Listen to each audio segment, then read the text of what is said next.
Now, we need to move on to another story, the main story of the day, really, the one everybody's talking about, which is the arraignment, I suppose is the right word, yesterday.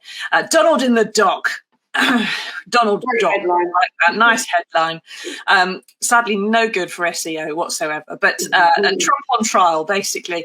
He appeared in New York yesterday. He was to face his indictment and enter his pleas on 34 felony counts, of which basically amount to bribes, lies, and a love child, which we hadn't previously been aware of, alleged, I should say. Now, Alison, these were quite astonishing scenes, weren't they? And there were some sort of astonishing revelations in these charges as well. Trump's pleaded not guilty to all of them, but some people are sort of saying that the evidence that was revealed yesterday is a bit weak. We haven't seen very much detail yet. So is that because there isn't very much detail?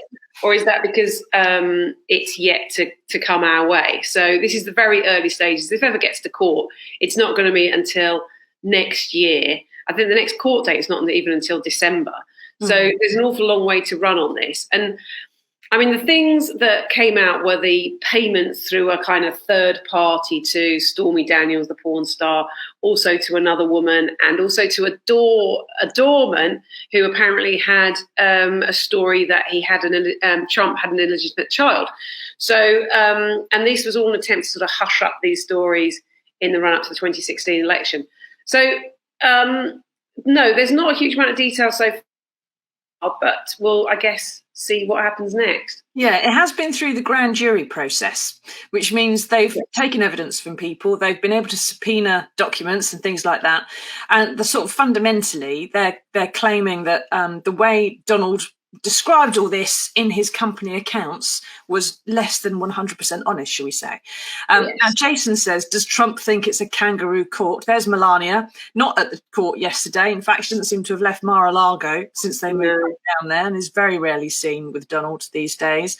Herbie says, can Trump even say kangaroo? I mean, he clearly does.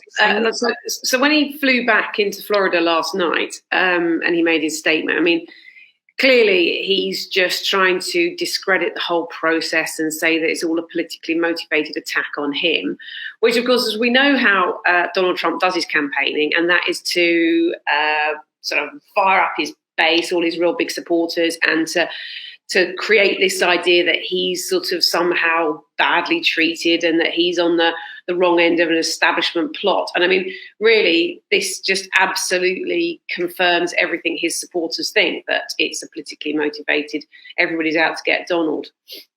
Exactly. But it doesn't really explain how the 23 people on a grand jury are all out to get Donald. Unfortunately, the Americans have got this system of electing their district attorneys, which means that you do have people of one party or another party investigating people of the same party. It's ridiculous. I don't know why they do it that way.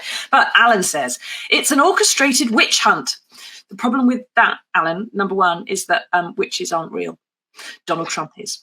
I think even to the dimmest person, that's pretty evident. Alvin Bragg has a record and rap sheet of hating Donald Trump personally and being on the record as saying he would take him down when he got into office as a district attorney. That doesn't mean he personally hated him. It may just be that he thinks he's criminal, Alan. That is kind of the job of a district attorney. And if he said that before he got elected, that may be what the people want because they elected him. The whole thing is a clown show, and all it's done is strengthen Donald Trump's position for the next election in 2024. Now, you've got a point there, Alan, because after yesterday's appearance. Now, before his appearance, there were polls showing that most Americans, 60%, were saying that Donald Trump shouldn't be able to run for office if he is convicted, and that Democrats were very anti everything to do with Trump, but only about 25% of Republicans were supportive of him. But polls since his appearance are showing that a majority, certainly of Republicans, are supporting the former ex-president. They think that this is a witch hunt. They're believing the stuff that he's saying. I think perhaps having seen that there's not an awful lot of evidence yet, Alison, and not seeing how things have turned out, the first polls are coming back with Republicans going, he is going to be our guy. He's going to be the guy on the ticket for the White House. And like you said, when the next court date, there's this very slow process goes through, he's going to be on the ticket by then, isn't he? He's going to be. Yeah. I think it all sort of, shows how polarized the United States has become as well, in that people almost now seem unable to discuss this on the kind of merits or lack of merits of the case, and it's purely, do you like Trump or don't you like Trump? And it's a really, and I think, I mean, we're quite fortunate perhaps in this country as well, in that we don't have the politicisation of the judges and the judiciary that we have in the States, because, you know, if you've got a case brought against you here, I mean, maybe some people would argue that, but it's a pretty much that you don't get politics creeping into how the law is carried out in the same way as you do in the States. And I think that makes it, whatever happens in this case, people have made their minds up already, and it's not even got to court.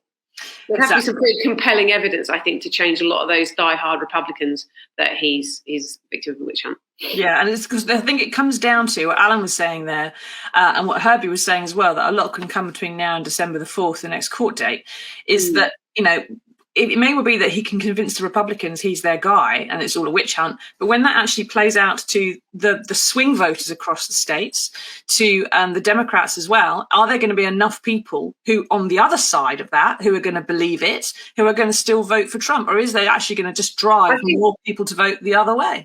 The other issue, I think, amongst a lot of the Republicans is that they may not necessarily, some of them may not necessarily be massive Donald Trump fans, but they're increasingly of the opinion that he's the only one that can win it for them, and so that's what they're sticking with their man, because they think he's the only one that's going to win it. Oh God, what a awful thought. Now Dee says, Herbie, watch out, he'll be moving to Mexico over his wall to get away. He never built the wall, Dee. So it's been much easier to go to Mexico, won't it? Now, our US editor, Chris Buxton, says on this piece that there are Republicans who are publicly, like Mitt Romney, people are fairly middle of the road, who are going out there and saying, oh, we support Trump and this is a witch hunt and this is politically motivated and this case shouldn't be going ahead. But inside, some of these moderate Republicans actually secretly do quite want him to be taken down, because it would clean their party up a bit. It would detoxify them for all those middle of the road voters that they've lost. Yeah, although I wouldn't be convinced that is how it plays out. As we've just said. So with each of these things that he's indicted on, there's only like a maximum of 4 years in jail, and he's not really going to go to jail for any of them. He's going to get a fine, which he can more than happily pay, more than easily pay. And there are other court cases brewing which may have more severe consequences for him. But this particular case is not the end of Donald Trump. If anything, it is perhaps a rather handy trampoline back into the White House for him. Oh God, the thought of him on a trampoline. Exactly. Especially with Stormy Daniels talking again overnight about him being naked and in his underwear. Yeah. No, on his underwear and on a trampoline. Thanks, Donald. Thank you, world, for giving us that thought. Robin says, why didn't the Mirror do an investigation into the Bidens? That laptop would be a good starter. I think you'll find, Robin, that all the information about the laptop's pretty much been done, mate. And the Mirror doesn't do an investigation into that, because we like to do stuff that's new. Now, each felony count, as we've discussed, carries a maximum 4-year sentence. But normally, the things that Donald's accused of are just misdemeanors. They're fairly minor. And they've been escalated to a felony because apparently because it's all done with the intent of creating a second subsequent offence, which is campaign finance violations. Now, even if he's found guilty of this, Alison, I can see a lot of people here and abroad saying, well, look, who doesn't employ the thesaurus when they are doing their company accounts, when they're filing their expenses, when they're doing an insurance claim, when they want to find perhaps a slightly different word to describe the thing they want to keep a little bit more private, maybe. And what businessman is 100% honest with the tax man or the accountant, especially in America, where there's actually quite a lot of cachet about not paying your taxes? It looks like from the polls like it's not going to damage him, like you say, at least in the court of public opinion. Can he win, do you think, if he gets through this? Can he win this case? Can he ever win the White House again? Oh, absolutely. Absolutely. I think clearly there's not really anybody. The Republicans, I think, want him because they think he can win. And I think they're prepared to, after everything that happened on January the 6th, and I still think there are enough people that think he is the only hope for the Republicans to get back power. And I think he would still give it a good go. So.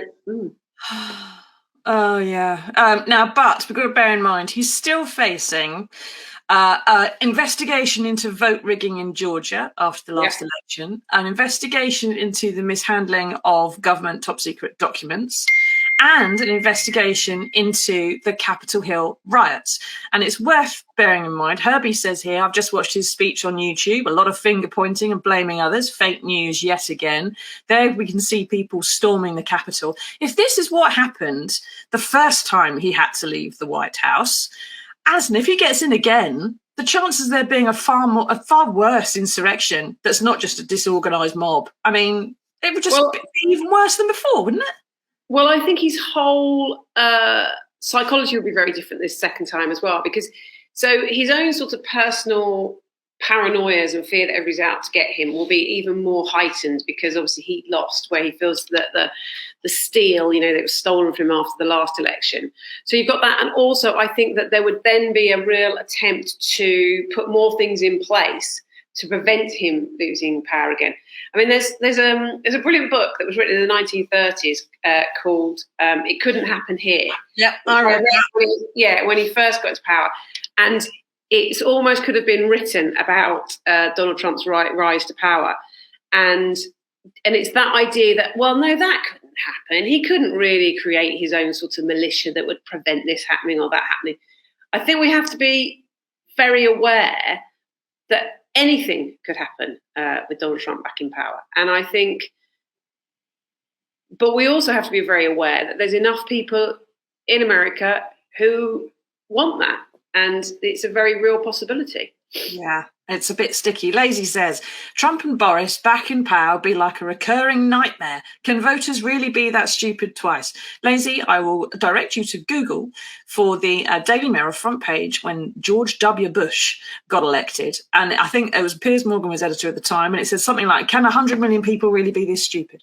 And mate, that was the upside, I think, of America's intellectual. But it's why I think we also have to think about why that many people want Trump back. I mean, a lot of it is, they've been fed lies, misinformation, social media, fake news, all that sort of stuff, which is the irony that that's the phrase that Trump's taken on. But also what it is that they feel he gives them. And then I think, other people who are fighting against them, either in the States or here, have to think about how they can improve that offer to those people that feel that Trump's an answer. Exactly. Now, Dee says they've been wanting him being impeached and held reasonable for his actions, held to account for his actions and what he has said for ages. One particular moment I thought was messed up when he said about injecting bleach. Seriously, who would do that? If only Donald Trump would, perhaps all of our problems would be solved. But of course, if you've got a president who's an incumbent, who's not doing terribly well and perhaps doesn't always walk in a completely straight line, then people might vote for the other guy, mightn't they?